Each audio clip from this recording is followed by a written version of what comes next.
The world needs more super minis and the world needs more hybrids, and put them together, what do you get? The MG3 Hybrid Plus. And if you're someone who doesn't want an EV but you kind of like the idea of lower running costs, well, this combines the best of both worlds, because in many ways it actually behaves like an EV. This can do well up to 80 kilometers an hour in electric mode.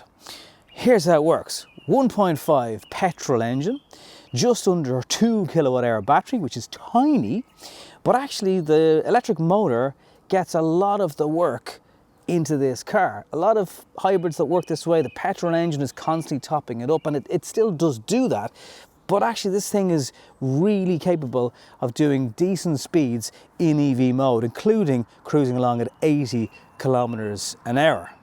And it's got almost 200 brake horsepower. The best bit, we get more trim levels in Ireland than they do in the UK. Trophy is the highest spec over there, but here you can get this car for just under €23,000. Even the most expensive isn't quite 27. Now on the nose we've got Mazda 2, we've got a bit of Ford Fiesta going on, and funny enough this is a car that competes with that segment. Toyota Yaris, Suzuki Swift, maybe even the Skoda Fabia, they're all around the same price. And I have reviewed the new Suzuki Swift, you can have a look at it up here, but pound for pound, euro for euro, this might be better. Quite sharp on the front.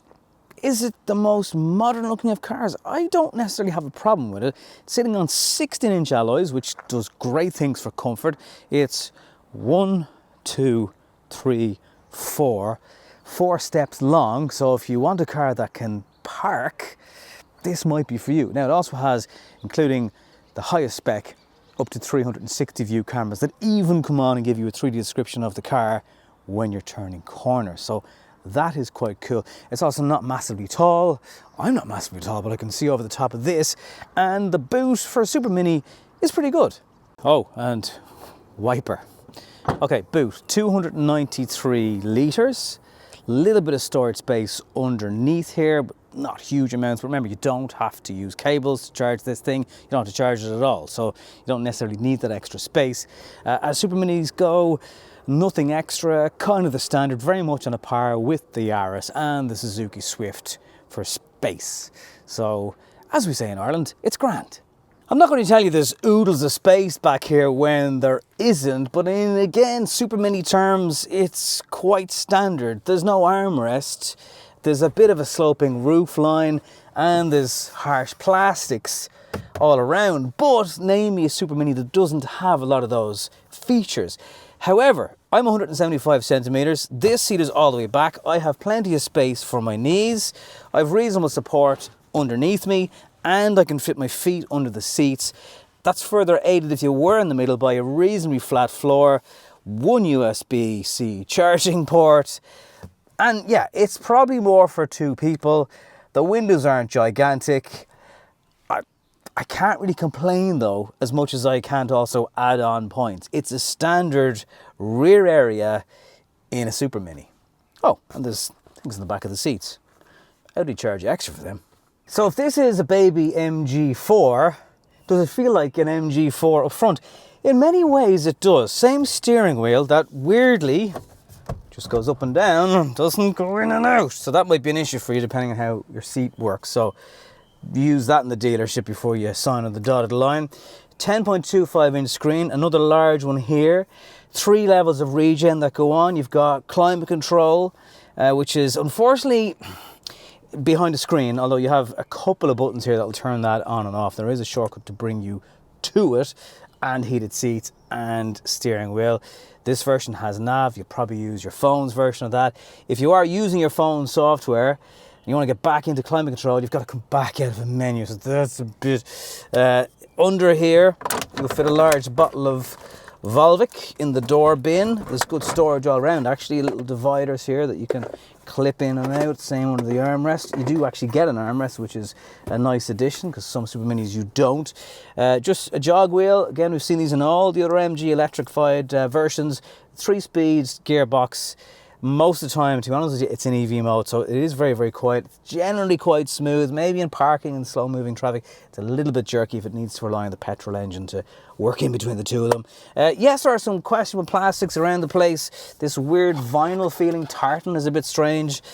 Under here is a bit sore on your knee. You know, you could put a little cushion on there if you really wanted it. The seats are comfortable though, and that's really a big part. I don't know if this car is going to be as much of a car for taxi drivers as some of the other MG lineup because of the boot space, but if you were driving it all day, it might be okay. Top spec does not have wireless charging, but there is place for your phone down here, USB A and C also going on. A vast, and I mean vast, array of safety stuff in MG Pilot. Overspeed alerts, you can turn them off. Frontal collision, lane departure assist, blind spot, rear cross traffic monitoring, driver fatigue system, all going on here. Again, this is the highest spec of it. You can access the low, medium and high energy regen. I just have had it on medium and it's absolutely fine. It works. It's not bad. It's a bit dark, but you know, they've done their best with it and it keeps coming back to the price. And that is the key with this car. If you go for the highest spec, it suddenly doesn't seem as good value. But if you go early, it's pretty good. Let's cover some of the safety stuff first of all. So MG have been criticised in the past, and rightly so. The lane keep assist, for example, was just too severe. It would genuinely try and throw the steering wheel out of your hands at times. Haven't noticed that at all.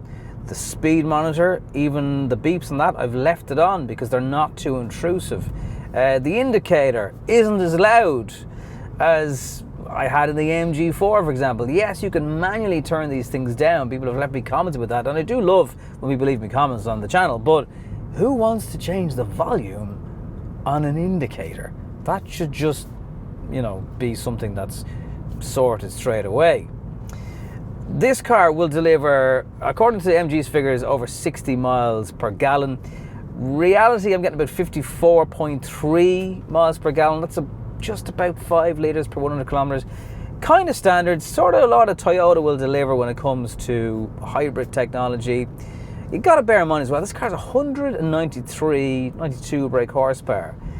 The new Suzuki Swift has 88. There's a huge increase there, but not a huge increase in fuel consumption. That has to be commended. It will also drive well up to 80 kilometers an hour easily in EV mode. Obviously it will do motorway driving, but it's most at home when it's kind of on the school run trips, the trips to the shop, the urban journeys. Car has received some criticism when you floor it. Takes a few seconds for the petrol thing to kick in. Now it's beeping at me because it's going to crash. When it is up the higher end of the power band, that 3-speed gearbox, it gets kind of confused. So I'd urge you not to necessarily mash the accelerator into the ground.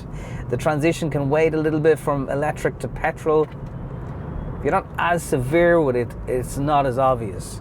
And very quickly it's back down into EV or HEV mode. And you'll get a display of that on the screen, so it's very easy to know which mode you're in. But steering is a little bit heavy.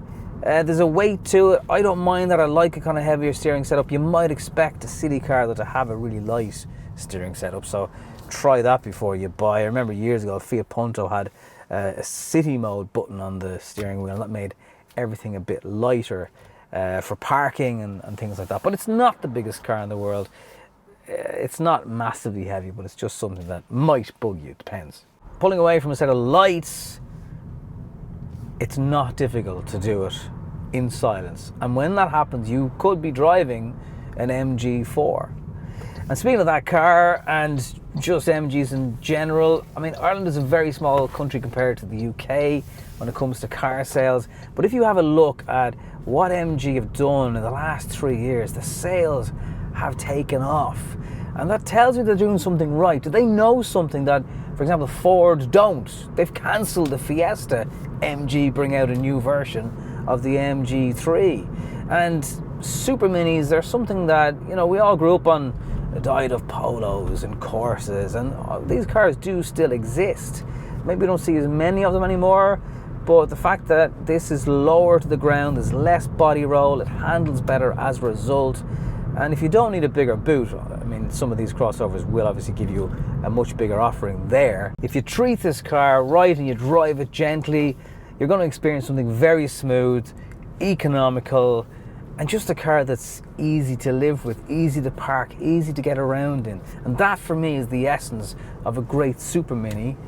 And MG pretty much achieved a great Super Mini in my opinion. If you have the willpower to stay with the entry-level price of the MG3, it's serious value for money, considering all versions have the same 1.5 hybrid petrol engine. The trim is what separates it, and a few extras like the 360 camera. They are things you could probably live without. It's not the biggest car in the world when it comes to parking. Yes, the temptation will be there to get all the goodies, and I get that. And if you do that, then you're creeping, I think, too close to 30. Maybe the mid-spec is the sweet spot, as it often is in these cars. Is it as good looking as the Clio? Perhaps not. Is it more powerful and quicker? Absolutely. There's very few Super Minis on the market that will combine all the power that gives you this little setup. It's 8 seconds of 60, which again is not lightning speed, but for Super Minis, that's actually pretty good. And if you don't need a huge boot and you don't need a massive rear area, but you do need a cheap car that's new and has a warranty and is fairly modern and all those things that come with new car ownership, then it's kind of hard to overlook this. So well done, MG. Well done.